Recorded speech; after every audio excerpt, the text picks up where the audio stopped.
జీవితం మీద విసుగు, విరక్తి, దేని మీద ఇంట్రెస్ట్ లేకపోవడం, ఏ పని చేయలేకపోవడం, ఇలాంటి టైంలో నిరాశ మన జీవితాన్ని కమ్మేస్తుంది.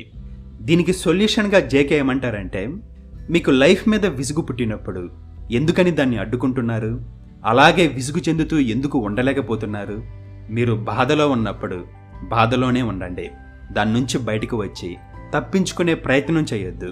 ఎందుకంటే మీరు దాన్ని సరిగ్గా అర్థం చేసుకోగలిగితే ఆ విసుగులోని ఇంపార్టెన్స్ తెలుస్తుంది. పైగా ఆ విసుగు మరలా పుట్టకపోవచ్చు. బట్ అలా కాకుండా నాకు విరక్తి కలుగుతుంది, అందుకని నేను ఏదైనా చేస్తా అంటే మాత్రం ఆ విరక్తి, విసుగు ఇంకా ఎక్కువ అవుతుంది. సో అందుకే మనం ఆగుదాం, ఉన్న చోటే ఆగుదాం, దానివైపే చూద్దాం, దాని లోతుల్లోకి వెళదాం.